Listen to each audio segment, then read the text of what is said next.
I'm Jill Schlesinger, editor-at-large. And I'm Jack Otter, executive editor. In today's reality check, why are the pigs of Europe causing such a stink?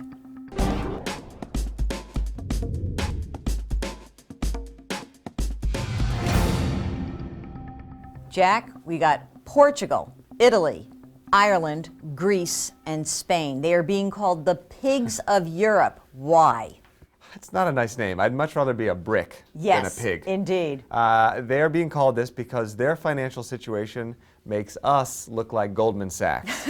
Spain, 19% unemployment. Greece, apparently, the estimates of its debt are 875% of that country's GDP. Oh my gosh. And so in America, we might think, hey, it's Greece. It's far away. What's the problem? It's a small economy. But people might have thought that in the late 90s when Thailand had a currency problem. And the Dow dropped, I think, 550 points in one day. And the entire global economy really stalled because of a problem that started in Asia. I think now in New Europe, if you will, we could see the same thing. And the real fear is that people think, okay, let's say Greece were to default on its obligations, that it causes a ripple effect. And people say to me, oh, so how bad could that be? And I say, well, remember when we didn't think the Lehman Brothers ripple effect wasn't going to be bad? That's what people are worried about. But this week, the European Union is going to meet. And do you think that they're going to bail these guys out? What's going to happen here? If I had to bet, I would say they probably will bail them out. I mean, it's a big problem. The European Union is kind of a union because they share the same currency, but the economies are vastly different.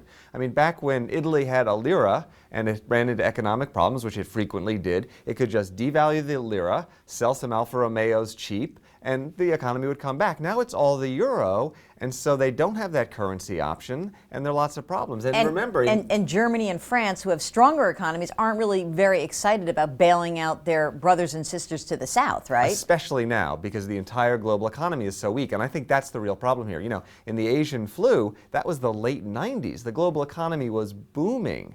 Now we're all tottering. I mean, these three-legged stools are on two legs.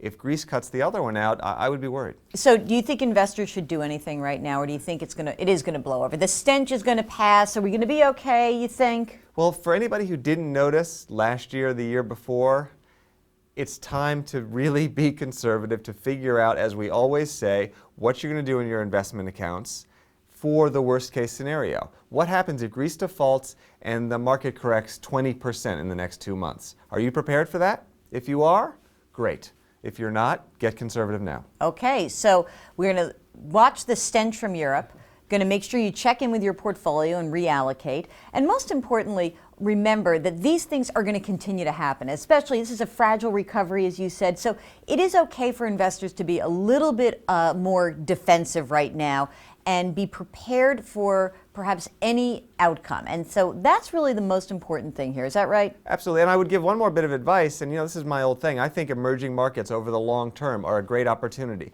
They ran up so quickly over the past 6-8 months. If something bad happens in Greece, maybe they'll really correct, and that could be a great entry point for long-term investors. So that stench might be an opportunity, and that's your reality check.